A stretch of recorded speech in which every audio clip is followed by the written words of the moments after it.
everybody, how's it going? Thanks for joining me this afternoon. I've got a great stream with a great guest that I think you're really going to enjoy. Over and over again, we hear that Christians have to be empathetic. They have to bend over backwards in every situation. They have to be accommodating. They have to be compliant. Just yesterday, Russell Brand was talking about how Christians should be learning to accommodate the LGBTQ community.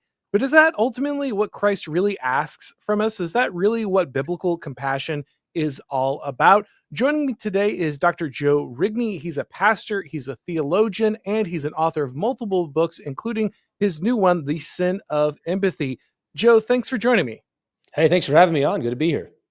Of course. Before we get started, some people might be unfamiliar with your work. Could you give a little bit of background of what you do, how you came to where you are, and why you wrote the book?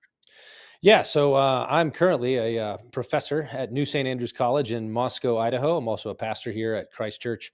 And so I've been here now for about 2 years. Prior to that, I was the president of Bethlehem College and Seminary in Minneapolis. I was a professor there for 15 or 20 years. If you're familiar with John Piper, that's the school that he founded. And then now I'm out here with Doug Wilson, if your audience is familiar with him.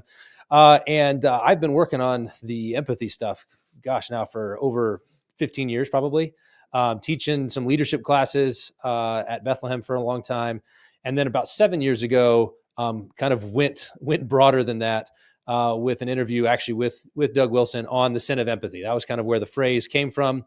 And since then, I've just found myself again and again, sort of pulled back into these empathy wars and whether or not empathy is the virtue around which we should orient all of society, or whether there are some particular problems that come when we elevate it in the way that we have. Yeah, and obviously this is a discussion that only becomes more and more important. Unfortunately, I've only been able to read the article that you wrote on the Blaze and not the full book, but from what I saw, it looked really great, and you really focus on the way in which, for instance, the immigration debate has centered around empathy. So I certainly want to get to that and how that is often used to manipulate Christians and drive them towards bad theological and political ends. But before we do, let's hear from today's sponsor. Hey everybody, this episode of the Auron MacIntyre Show is proudly sponsored by Consumers Research. You've heard about Larry Fink and BlackRock and ESG and all the ways that they're ruining your life, making grocery stores more expensive, making video games more woke. Well, Consumers Research has spent the last 5 years making Larry's life hell, and they're just getting started. Their work and its consequences have been profiled in the Washington Post, the New York Times, and most recently, Fox Business reporter Charlie Gasparino wrote a whole chapter in his book, Go Woke, Go Broke, on how effective they've been at dismantling BlackRock's ESG patronage scheme. He's making Larry Fink lose that last bit of hair on his balding head, and you should follow Will's work on X so you can laugh along with him. His handle is at WILLHILD. So give him a follow. Again, that's at WILLHILD on X. All right, Joe. So I think a lot of people look at this topic, and if you've ever been online, maybe you've seen this meme. It's the smarmy atheist liberal saying, oh, well, I don't believe in Christianity. But, Jesus said you had to be nice to the poor people and you have to care about the stranger. And I know you believe in Christianity. So even though I would never validate any of that, Bronze Age thinking, I expect you to do what I say because I pointed out that Jesus is love or had compassion. And therefore you have to do whatever I say is compassion or empathetic. And I guess, when you write a book called The Sin of Empathy, you're going to blow some people's hair back. I noticed just a few reactions from the title of your book were very hostile. Yeah, how could you say this? How could you claim that empathy is bad? Obviously, this is just the center of Christianity. So I guess my first question would be, why does it seem so easy for Christians to be manipulated by this discussion around empathy? Yeah, it's because compassion or sympathy is a real virtue. One that is modeled for us by Christ and commended to us over and over again in the scriptures, that God is a God who's merciful and gracious. He abounds in compassion. And one of the things that I learned from C.S. Lewis is that it's the greatest goods that become the worst devils whenever they go wrong. And so I think this is a case study in the way that something that is really, really good. So I think some people hear the sin of empathy and they think I'm against all forms of kindness or all forms of compassion or all forms of mercy or something. And I'm not. I'm actually trying to defend those things against their corruptions and counterfeits. And so one of the sparks for this, for me, has been the way that in the modern world, empathy is often presented as a kind of improvement on that old-fashioned virtue of sympathy or pity or compassion or whatever word you want to use. The notion being, we used to be sympathetic when people were hurting, but sympathy actually is aloof and distant, and it doesn't really fully enter into the pain and suffering of others. And so we need to give it an upgrade, a facelift. We need compassion 2.0, and so enter empathy as that thing. But in doing so, the concern that I have, and the thing that I think we've seen societally, is the way that when we try to give it that upgrade, when we say we're going to make the suffering of certain people or certain groups our lodestar, is that we become unmoored and untethered from what is true and what is good. We leave reality behind because other people's feelings and emotions, other people's suffering is really, really powerful. And it has a tendency to sweep us off our feet. And so in trying to give compassion this upgrade, I think we actually lost touch with the shore of reality. And I think that the last 20 years have basically been a vindication of that fundamental point. This is something that I notice so often for everyone. I think this is just a problem of modernity, but it really becomes obvious when you bring it into the church, into Christian practice. So often, the biggest difficulty for people is that unmooring from reality that you're talking about. In many ways, I won't be the first one to make this observation, wokeness is Christianity without Christ, right? It is decontextualized from the biblical truth. It takes some of the things that people tend to say that they like about Christianity, some of the compassion, some of the charity, these things, but it completely unmoors them from the biblical standards and the judgment and the things that also come, the other side of Christianity. And it tries to create this kinder, gentler Christianity. Also, we see attempts at charity and evangelism, but they tend to be removed from the actual communities where the people live. Everyone wants to give money to someone in Africa, or they want to fund a missionary that's going somewhere, and of course that's part of the call. But they will neglect the people right next to them. The idea of actually going and being a part of their community and serving that, or speaking to someone in their community about Christ, is something that would be a bridge too far. And so there's a lot of telescopic philanthropy or evangelism. Nothing is grounded. Nothing is actually serving people in the church, serving the community, interacting with the actual people. Everything tends to get just deracinated, pulled out and away, disembodied. And so I feel like this is something that is certainly prevalent when it comes to the discussions around empathy. But I think this is just a wider problem that modern people are having. But this really blows up, I think, a lot of church doctrines once they get completely ungrounded from the communities they're supposed to serve in. Yeah, that's absolutely right. And it is but part of the argument that I'm making is that phenomenon is actually an ancient one. Right. So anybody who's ever been on the receiving end of a pity party or a guilt trip ought to have a pretty good idea of the sort of thing that I'm concerned about, because that's an attempt by someone that you care about to manipulate you by virtue of your love and care for them. And most of us have been on the receiving end of it. Many of us have also been on the giving end of it. We've put people on guilt trips. We've exaggerated our pain in order to get our way. And so that's as old as dirt. That's a universal human problem. What's a little bit new, and I think this is where Christianity does have something to do with it, is what you said about wokeness is Christianity without Christ. It's try to keep as many of the Christian things that have been woven into Western civilization over a couple thousand years. And what happens if you take Christ out of that? Well, Chesterton 100 years ago said, the modern world is full of all the old Christian virtues gone mad. And they've gone mad because they've become they're disconnected, disembodied, and wandering alone. And he actually uses pity as his example. He says that the humanitarians want to talk about pity, but their pity, I'm sorry to say, is untruthful. So he speaks of untruthful pity 100 years ago. And so I'm coming along and saying, yeah, the modern term for that thing that he recognized in his day, and which has been sort of elevated in the modern world, is untethered empathy. So if we're going to be real precise, untethered empathy is the thing that I'm on about. Some people, they don't think a lot about language. And so empathy to them just means, sharing some emotions and weeping with those who weep. And I'm not interested in wrangling about the particular terms. I'm interested in this phenomenon, and it's empathy that often is the headline over it. In fact, the article that you mentioned, this was a great illustration of that point. A friend sent me a picture of the Mexican side of the border wall. And on the wall, written by some graffiti artist, was in big block letters, empathy. And it was clear that the message that this artist was trying to communicate was, empathy means you're not allowed to have this wall. This wall is unempathetic. It's callous. It's heartless. It's cruel. Your desire to have boundaries, your desire to have a border, is not compassionate, not empathetic. And I thought that's precisely what I'm trying to target, is that Western civilization as a whole, and Christians in particular, are very susceptible to manipulation at precisely that point, because God tells us you must be kind and tenderhearted and full of mercy.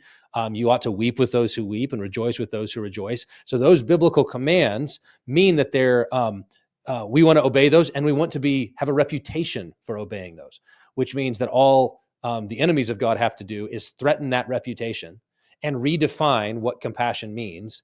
And they now have a very potent steering wheel on our backs.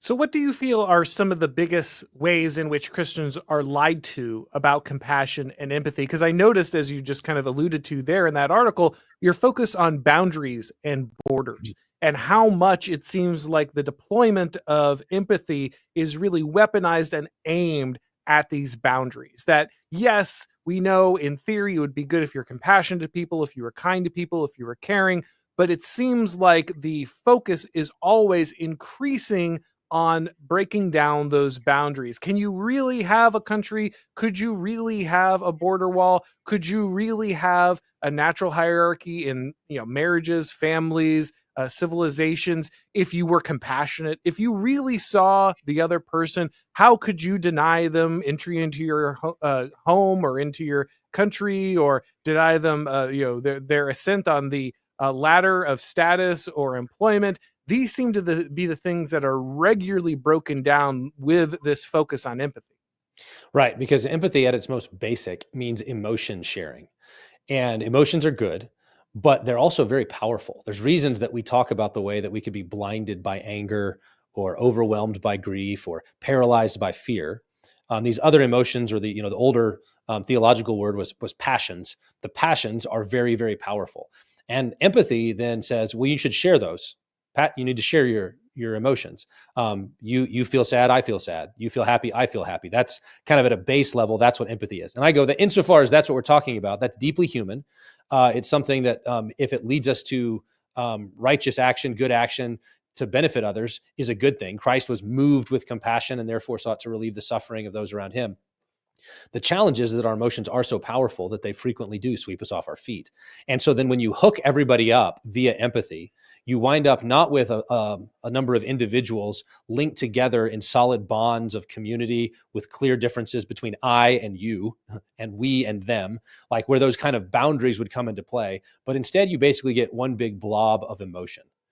And that emotion then has a tendency to be highly reactive, and it sweeps people back and forth. You end up with the kind of social stampedes that we see in society. You have these anxiety storms that sort of cascade through the world via social media. That's like acts as an amplifying machine, turns up the outrage or whatever the emotions are. And empathy is basically one of the ways that incentivizes, and it connects us in such a way that we lose touch with ourselves and with reality. One of the thinkers who was influential to me is a Jewish rabbi named Edwin Friedman, who wrote a book called Failure of Nerve. And he was one of the ones who turned me on to he called it the fallacy of empathy, the danger of empathy. But he was really concerned with that point about boundaries, because he said individuals need to be self-differentiated. There needs to be a boundary between me and you in order for me to do good to you, in order for us to collaborate on common projects. If you're hurting, in order for me to help you, I have to have a certain kind of emotional distance to be able to see the situation and go, what would be good for you? And empathy, as it's presented in the modern world, breaks down that boundary and says, you're not allowed to keep that emotional distance. You need to just jump into my emotional vehicle and go wherever I want to go. And that means that we can go to some very dark and destructive places, as we've witnessed again over the last, especially 15 to 20 years. Yeah, and again, this really speaks to it. Again, you mentioned this in the article, the power of victimhood, right? Because now the person who is feeling the feelings, the person who needs the empathy, they are in the driver's seat. That if you are not empathizing with me, if you are not feeling these feelings along with me, then you are being callous, you are being cruel, you are not being a Christian. And so if I am the one who is victimized, if I am the one who's in need of empathy, I now get to determine where we're going and what we're doing. And I hate to say this, but that obviously drives a lot of behavior in the church. It's very clear that unfortunately, many churches are involved in pushing this idea that ultimately empathy is the way to go and the victim is always correct. And we need to find ways to break this down. As I mentioned earlier, Russell Brand, obviously, recent convert to Christianity, struggling with a lot of issues. He shouldn't know everything. He's not going to know everything. This isn't to bag on him, but he gets on his podcast and he says, we need to figure out how to accommodate the LGBTQ community. And this is something, of course, we hear over and over again. This is something that many churches capitulate on, because ultimately, if we're setting standards, if we're putting up barriers, what we're really putting up are barriers to Christ. If people, approach Christianity and see that there's something that is wrong, that they that we're not feeling their feelings in this area, not understanding them, and on that level, then they're just never going to find their way to God. What do you think is the largest problem with what is kind of being taught in churches about empathy? Yeah, so I think it is this notion. Well, there's layers to it, but one is that we presume to know better than God what's good for people. Mm.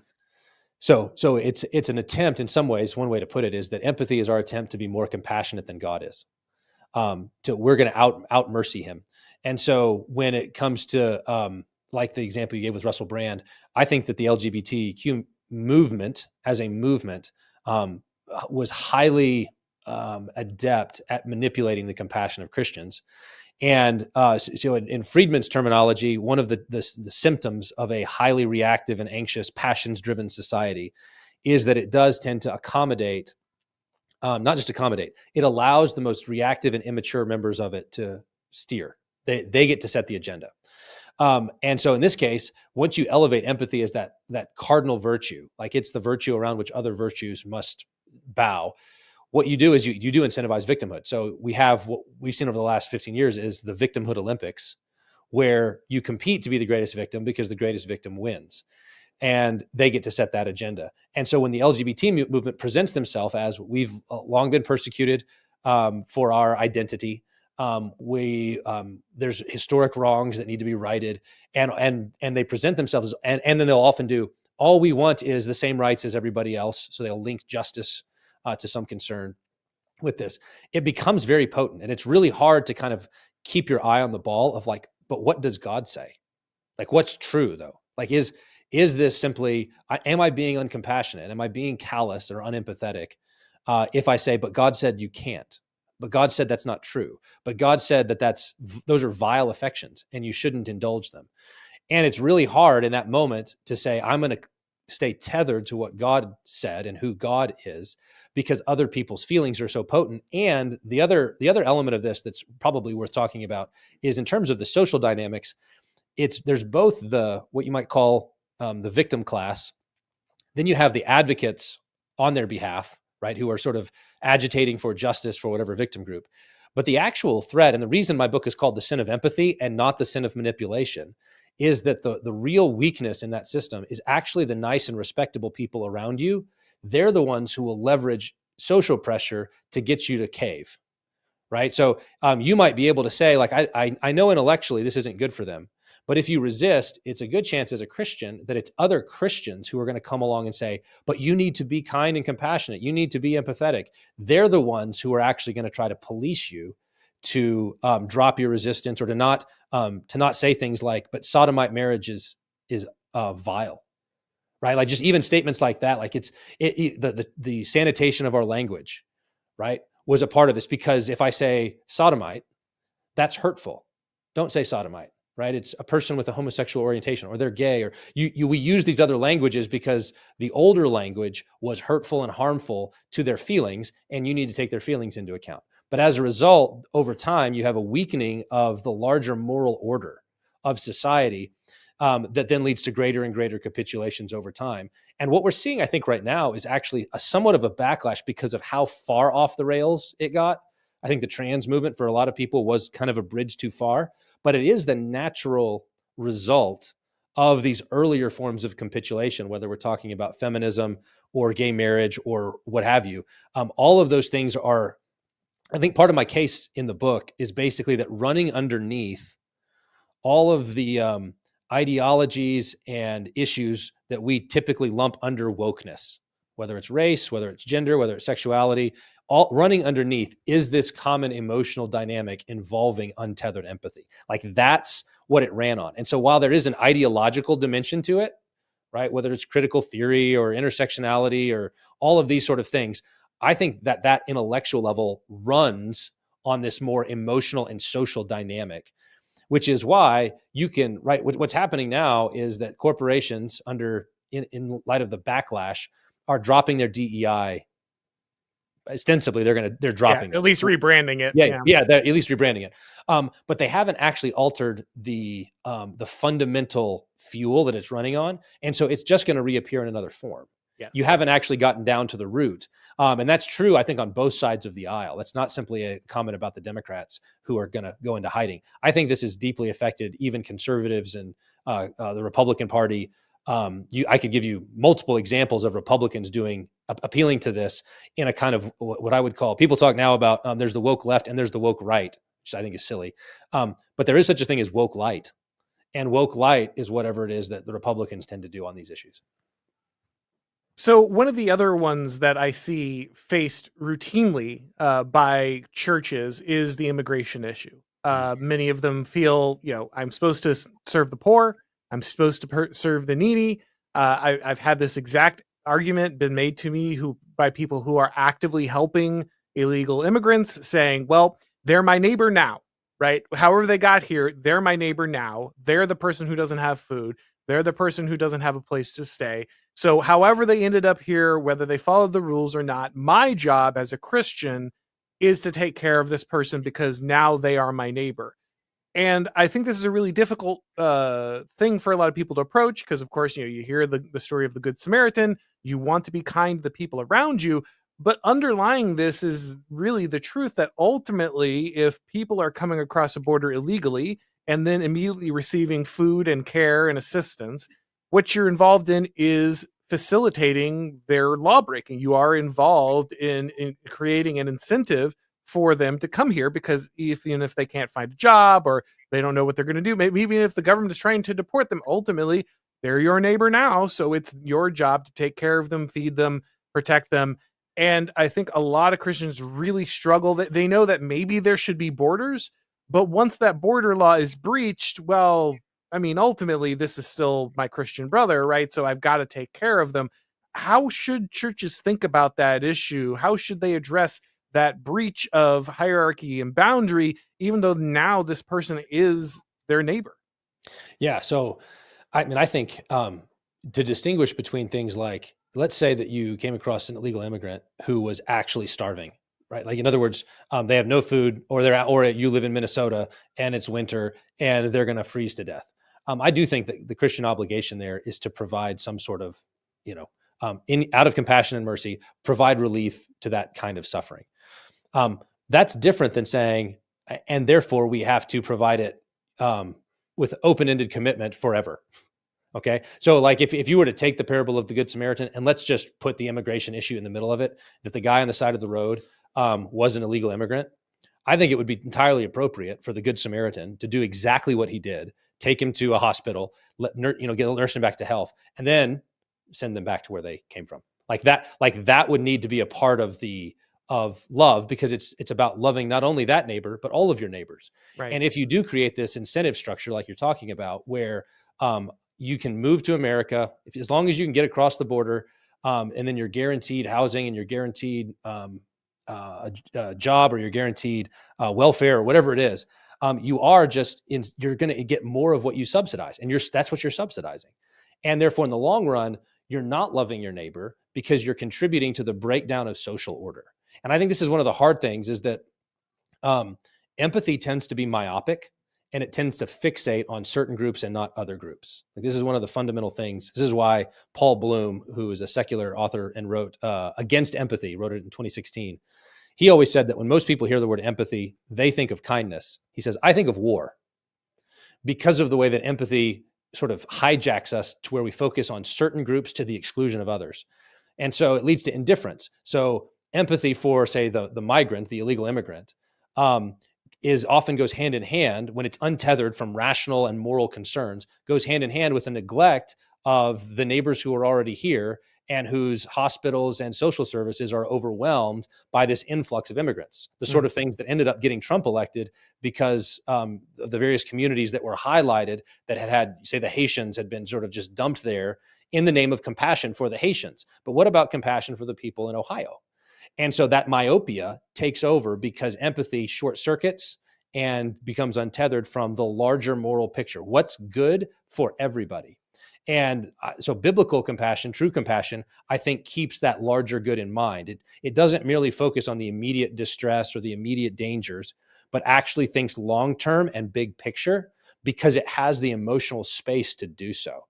And so that's a big part of what I would want to commend in those situations is, yes, and if there's an immediate need in front of you, God's providentially placed this person, feed them, clothe them. But that's not in any way at odds with them saying, and now they need to go back to their country of origin. Is another big part of this the abstraction, right? Is that like we said, we're disconnecting, the story of the Good Samaritan is about a person doing something for another person. It's not about the Samaritan building a network of NGOs in order to support this. It's not about him, building a perpetual machine to take care of everyone who walks in. It's the difference between having one person, a sojourner who is Haitian, traveling through your town, who you help in a moment of crisis, as opposed to moving 5,000 people from Haiti to your town and thinking that this is the same thing. Is that a part of what the problem is there? Absolutely. And I'd go even a step farther, because the modern compassion was, it was you moving 5,000 Haitians to somebody else's town. Yes. Right. So it wasn't, and this was one of, one of the brilliant political moves that I think first Ron DeSantis and then and then others picked up on, Governor Abbott, I think in Texas, where they would move the immigrants to the communities that were ostensibly in favor of open borders and say, okay, you guys want these, here they are. Right. So like, if you really want to love them, if you really want to show compassion to these particular people, have at it. And then how quickly, there was sort of oftentimes, I think in that moment, there was like an initial, like, oh, we better do something, but not sustainably, not long term. It was like, no, eventually they need to go someplace else. But it was always, and I think this is one of the chief challenges on this issue, is the way that compassion and empathy have become left coded and therefore left defined. So meaning, if you ask your normal person on the street, which of the political parties is more compassionate, people will say, if you did that survey, I would assume that the Democrats would win on the compassion thing. And if you ask which one's more concerned about law and order, the Republicans are going to win, right? But that means that then that in our popular imagination, the definition of compassion is defined according to leftist notions. They're the ones who decide who's empathetic or not. And as a result, they can do all sorts of really, really unjust and wicked things in the name of compassion, and yet maintain that reputation. So set aside the kind of indifference. Do you have compassion on the immigrant or the coal miner in West Virginia whose community is now overrun by, and whose jobs have been taken and all this kind of stuff? Set aside that. Think about the kinds of cruelty that you can do in the name of empathy. How castrating children, murdering unborn children, right? It's amazing how much evil you can do and yet still think of yourself as an empathetic, compassionate person, because you've absorbed an ideology that has defined compassion according to the whims and desires of human beings, rather than something sturdy like the law of God or the moral order that he's embedded in the universe. This one might be a little more controversial, but I think it's hard for people not to notice that as the focus on perhaps the feminine, trying to attract more women, elevate more women into leadership, these aspects have become to the forefront of many churches. They prioritize these to kind of work with the kind of modern culture and its priorities. We've also seen a rise in empathy, and if you look when it comes to support for mass immigration or for LGBTQ causes, it's disproportionately much more popular with females than with males. Do you think that gender dynamic plays a role in the rise of empathy and its focus? And if so, is there any solution to that problem, or is that a dynamic that's just going to exist inside the church now? What do you think about that? Yeah, so there's a chapter in the book called "Feminism: Queen of the Woke" for this reason, because this is a fundamental element of the rise of empathy, the feminization of our politics, the feminization of our wider culture, because women, sort of by nature, are the more empathetic, compassionate, nurturing sex. And in saying that, I want to say that's an enormous blessing for everybody, provided it stays where it belongs, provided that empathy in certain places is a great blessing. It's why women excel at nurture and care for infants, for children. It's why they go into the nursing profession. Like why, if left to themselves, right, and people get to choose their thing, women gravitate to those kinds of caring, nurturing professions. And that's a great blessing. But what's a blessing in one place becomes a liability in another. If you say, hey, we need someone to guard this wall, we need somebody to set this boundary and enforce it and make sure that nothing evil or unclean or nothing harmful or destructive makes it in. Empathy is probably not the virtue that you want there. You want someone who's going to be shrewd and wise. You're going to want somebody who's going to be able to make hard decisions, even in the face of ostensible tears. And in that sense, therefore, I'll use the church as kind of the example. It's one of the reasons I think that God restricts the pastoral office to men, is because when it comes to guarding the doctrine and worship of the church, female empathy is actually a liability. Because when an aggrieved group comes to you and says, your scriptures really hurt my feelings. Your scriptures oppress us. All of these hard rules that say that we can't love who we want or we can't do these things that we want to do, that really hurts us and we're really sad about that. Female empathy kicks in, and there's a reason that all of the denominations, say the mainline denominations that in the 50s, 60s, and 70s decided to ordain women to the priesthood or the pastorate, within 20 years had all sanctioned sodomy, were ordaining homosexuals to the priesthood, and then eventually were supporting of gay marriage, and now beyond. All the rainbow churches, right, went on that trajectory. Why? It's not just it's a slippery slope. It's the logic of it's working its way out. It's what cancer does and left untreated. And female ordination was a kind of watershed on that, because the pastoral office, the theological office, was designed to guard the doctrine and worship of the church. And so then you can extend that out, I think, societally. That doesn't stay isolated, and is why I think one of the places so if we can see it clearly on the left as sort of this is the 9 months pregnant version, but there's a 6-month pregnant version on the right. This is woke light, in which when Republicans brag about how many females they've elected to office, right, they're doing the same thing. It's just an earlier stage of the same problem. Or I think a really interesting example was the recent controversy in Congress about whether they would allow proxy voting for new mothers, right? And that's a good example where here's a mother who wants to nurse her child, and she has to come into the office. She has to go into Congress in order to cast her vote. And they want to sort of, what do they want to do? Rearrange all of society in order to make this accommodation. That request was the same kind of request that the trans people are making. It's the same fundamental kind of logic, as opposed to saying, you know what? You're a mother now. Like, you have one of the highest callings on planet Earth. You're caring for and nurturing an eternal soul. Your baby needs you. Go be a mom. Like, pour yourself into it. And does that mean that women can never run for political office or serve? That's not what I'm saying. But I think a society that views widespread female political rule or ecclesiastical rule is one that is deeply sick and will suffer from a lot of other pathologies as a result of it, because that's not where that female empathy belongs. It doesn't belong there. It belongs in its place, and in its place, it's the glue that holds societies together. It's what makes homes warm and inviting. It's the thing. It's glory. The Bible talks about it as woman is the glory of man. Like, that's where the glory comes from. But when it comes to setting boundaries and guarding doctrine, and making hard decisions in military context or in political context. It's not the way that God has designed women. So now that we know the nature of the problem, how can we protect ourselves against this? How can we make sure that we are not being manipulated? We are not falling into this emotional blackmail? What are some common strategies or some things to watch out for and ways that we can guard ourselves against this attack? Yeah. So I think the first step is to become more self-aware. So at a very personal level, all of us know the circumstances in which there's some true thing that we want to say, and it catches in our throat because we're afraid of how it's going to land on people, right? The last little bit of the conversation might be an example. Like I know what I think, but if I say it out loud, I know the sorts of reactions I'm likely to get.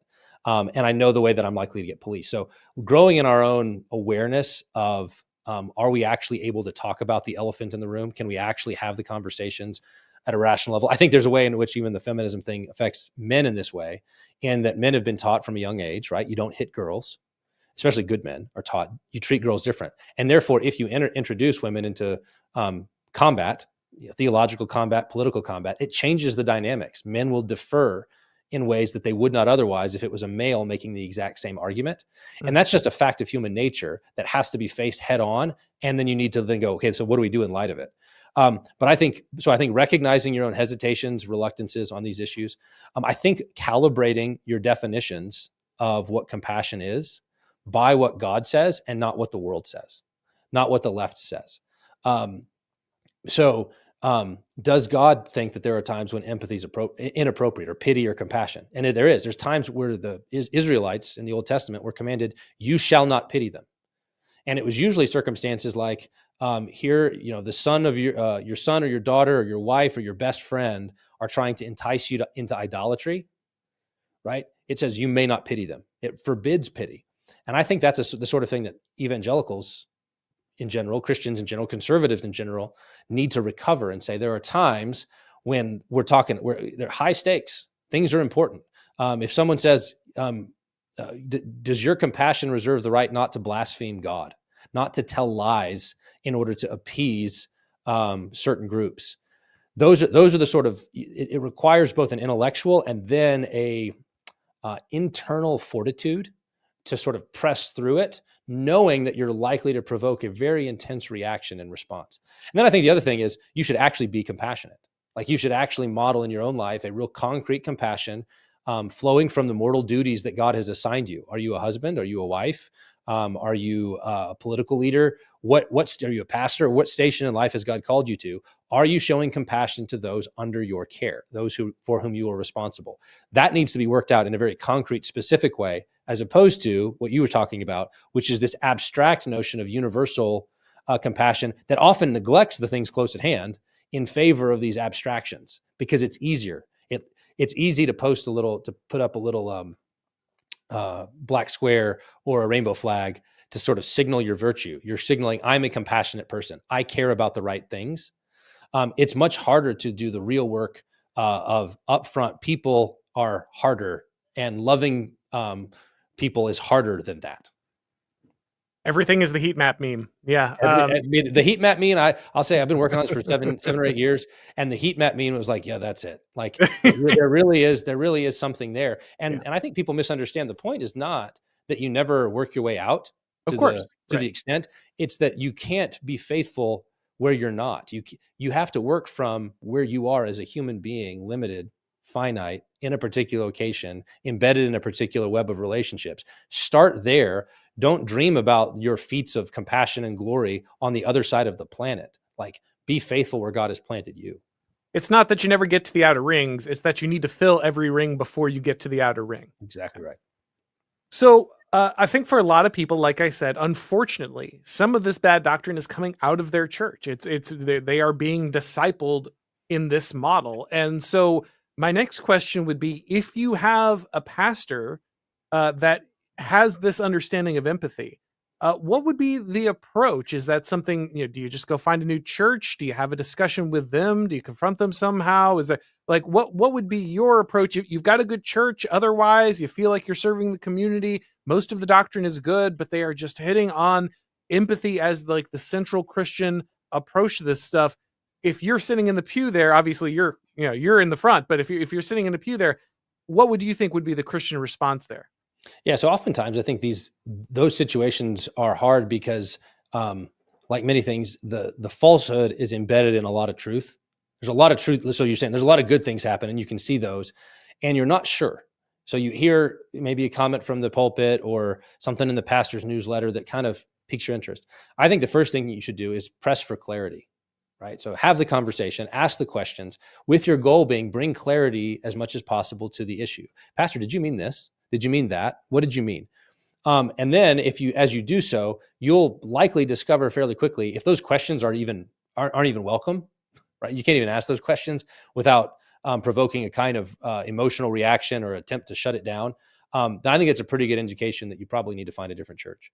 Or you might discover that in pursuing the clarity that, yeah, you were right. You were picking up something. There was something embedded in there that was a problem. And in the same case, you probably are looking for an exit. Or you might discover that they simply hadn't thought about it. They've absorbed certain categories. And then I would say you ought to try to bring the other side and say, well, can you say that out loud too? You said this out loud. In other words, the thing that I think this is one of the things that happened among evangelicals over the last 10 years was that as we came to live under the progressive gaze, and there was a way in which evangelicals came to have a little progressive on their shoulder that was evaluating all their rhetoric, all their priorities, the things they cared about, the things that they opposed, which is how the steering happened. And part of that progressive gaze included who are worthy objects of empathy and who isn't. So there was a kind of, we got to differentiate from the Christians who care about the wrong things, those culture warriors, that moral majority. And we need to be the Christians who care about the right things. And the right things are defined according to the left's list of priorities. So we can talk about climate change because it's a left priority. And we can talk about immigration, but only from a leftward frame.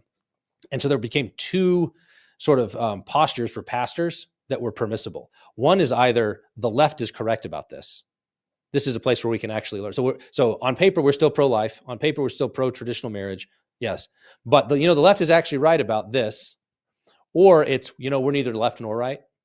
Like we're not either. We're going to be the third way thing.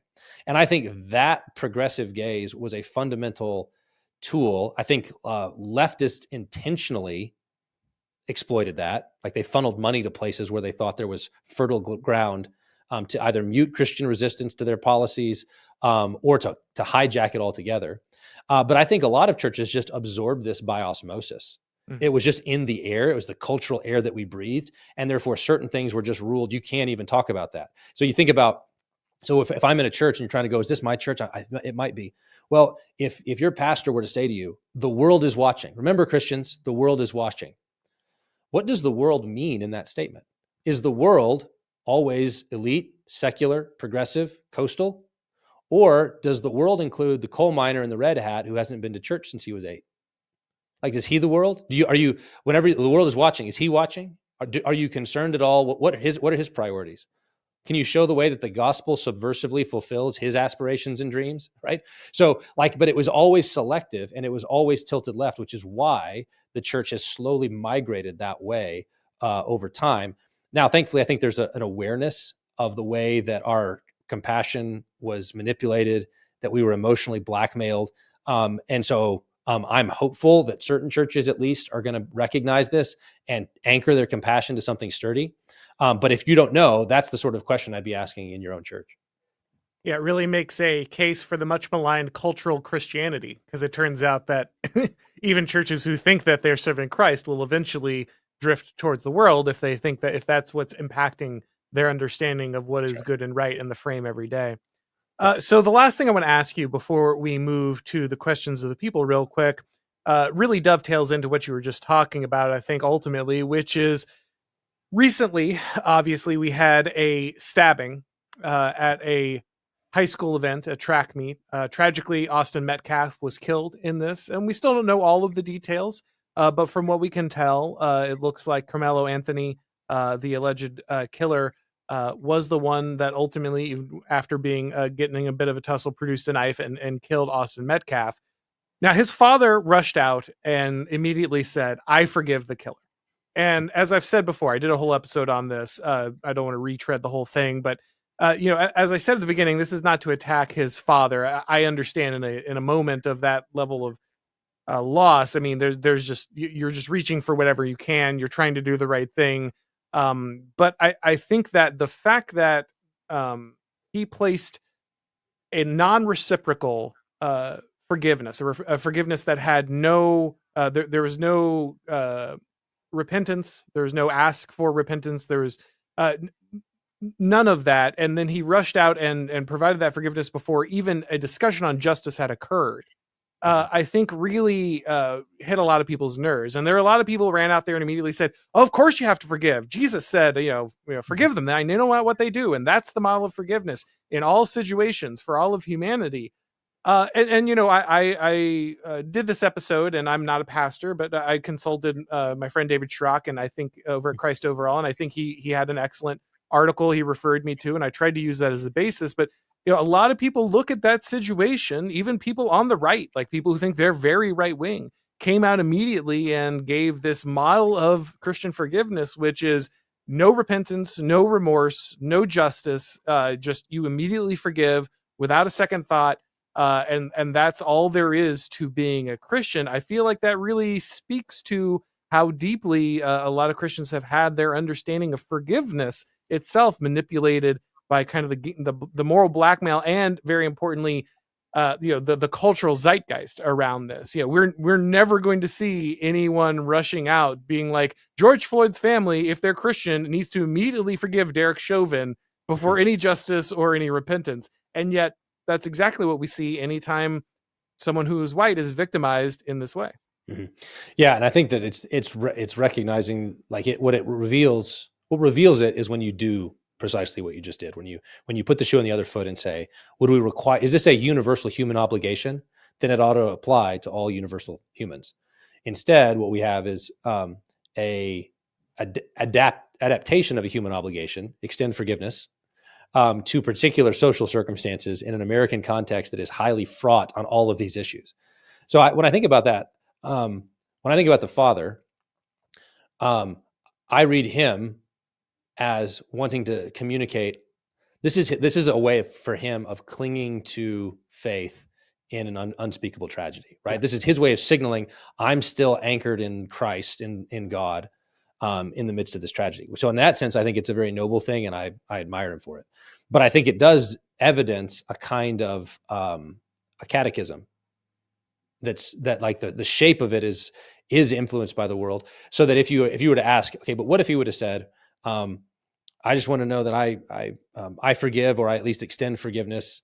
The offer's there. I'm willing to forgive, however you want to say it, to this young man who killed my son, and I hope that he receives a just trial and is prosecuted to the full extent of the law. Like, what if he'd added the second part?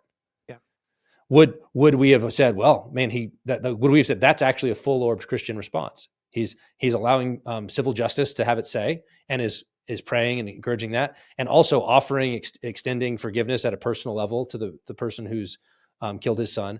And he could have added, and I'm praying that he also, in the midst of all of this, finds salvation in Christ for all of his sins. Like that's a fuller picture. But what we've done is we've taken one. This is Chesterton's point. We've taken one of the virtues and we've isolated it from the others.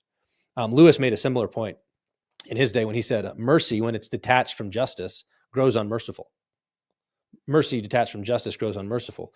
And he compares it to a certain kind of plant that can only grow in a mountain climate, right? So mercy grows well in the rocky crags of justice. But if you try to transplant that plant into the swamp of humanitarianism, it becomes a man-eating weed. And he says it's all the more destructive because it still shares the name with the mountain variety. So the mountain variety goes by the name mercy, and it is mercy. The swampy variety also goes by the name mercy, but it's now become highly destructive and a man-eating weed. But the shared name is what what makes it so dangerous. And I think this would be another case, that they're both called forgiveness. They're both called compassion. They're both called empathy, whatever it is. And yet there's something missing. There's other elements that need to be in play. And if they're not, this really, really good thing becomes a really, really destructive thing. Yeah, I think that's a good bit of wisdom. And I really hope that people will look at this article and the book if they enjoy it, because I think this is one of the most important topics that churches are facing right now, that Christians are facing right now, especially in a moment of political upheaval where a lot of changes need to be made culturally. Um, People have difficulty finding a ground to be strong and push back in those moments. And so I think this is a good way to allow people to understand, when are we still acting as Christians? When are we, how should we go about being compassionate, being kind, but understanding that actually having these barriers, having these natural hierarchies, having these Christian understandings is not opposed to any of that. These are not competing forces. They are critically working in tandem. And if you separate the empathy from the rest of this, as the left has done, it makes you particularly vulnerable to all of the different attacks that you're talking about. Joe, we're going to go to a few questions from the audience real quick. But before we do, where can people find your work, the book, everything that you need them to find? Yeah, good. So I'm on X at Joe_Rigney. I regularly I write for American Reformer. There's a lot of old articles at desiringgod.org. Canon Plus is a place that you can find a lot of my stuff these days. And if you want the book and its companion, there's a second book called Leadership and Emotional Sabotage, which fits into the same kind of mold. You can go to sinofempathy.com or emotionalsabotage.com. You can find both of those there. Perfect. All right. Creeper Weirdo says, Jesus said, be nice. Is the cartoon character agrees with me of philosophical and political arguments, low rent and low IQ. Yeah, I don't know. I don't want to be overly semantic, but do you think there's a significant difference between being nice and being kind? Yeah, absolutely. I think that like on a lot of these things, modern virtues are kind of degenerative forms of real things. And so kindness degenerates into niceness. Clarity, I think, is a biblical virtue. Often degenerates into selective nuance, right? We're going to be nuanced, which is usually we're going to be nuanced with certain people, and then we're absolutely not going to be nuanced with other people. We're going to try to represent certain people fairly and others. And then I think the same thing, biblical compassion degenerates into this untethered empathy. So in all of those cases, there's a kind of, and it's again, they all go by the same name. The good name gets hijacked. The good name gets corrupted. And I want to commend the real virtue and yet be willing to attack the pretenders. BJJ wins again, says the worldly tendency to empathize with a criminal more than the righteous doesn't seem random. What makes them value the pain of the evil more? Yeah, so I think it's not just so we think it's criminal, but it's actually because certain classes have been categorized certain ways. So certainly, in other words, certain criminals aren't going to get any empathy from society, right? So there's certain criminals that if they did, Derek Chauvin was a criminal, right? He was tried. He didn't get any sympathy from anybody. Yeah, not a lot of white supremacists are going to get a lot of calls for sympathy. Exactly. So won't someone fundraise money for this guy who's guilty of shooting up a black church? That's probably not coming anytime soon. Right. And I think that there's ways in which actually that's instructive for us. Like we can say like, oh, okay, so we do know how to treat criminals, evil people who have done really wicked things. We do know how to treat them. We do know how to exercise justice. Our problem is that we're selective. And I think this is, again, one of that selectivity is really driven by that overemphasis on empathy leads us to myopically identify with certain groups. And this is also why actually empathy and outrage, or empathy and hatred, do go hand in hand, because empathy for the groups that I'm with or for is often accompanied by intense hatred for their enemies. I like it, like they're corresponding emotions. So there is no mob like an empathetic mob. Yeah. Like the empathetic mob that really, really was outraged, say, by the death of George Floyd, right, was willing to burn down cities in order to like express that outrage and then dismantle all of society in pursuit of quote unquote justice. And it was fueled by, and you go, but I thought these were the empathetic people.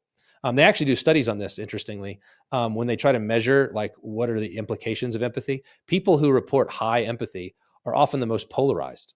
This makes sense because empathy for your people means hatred for others. And so the tribal, people lament tribalism. Okay, people lament the tribalism of America. I'm saying then you need to dial down. You need to anchor your empathy to something else, because otherwise tribalism is the fruit of untethered empathy. In the absence of a shared moral vision and basis for truth, you ultimately end up in the most tribal situation possible because it's all relative to who you're aligned with. That's correct. Yeah. Templar says, always important to remember the Good Samaritan brought the injured Jewish man to Jewish doctors in Judea, not Samaria. He placed the healing responsibility on their own. See also Chronicles 28. Yeah. So that, and I think there's Second Chronicles 28. Yeah. So the interesting thing about the Good Samaritan does have something to say to our politics, but it doesn't work.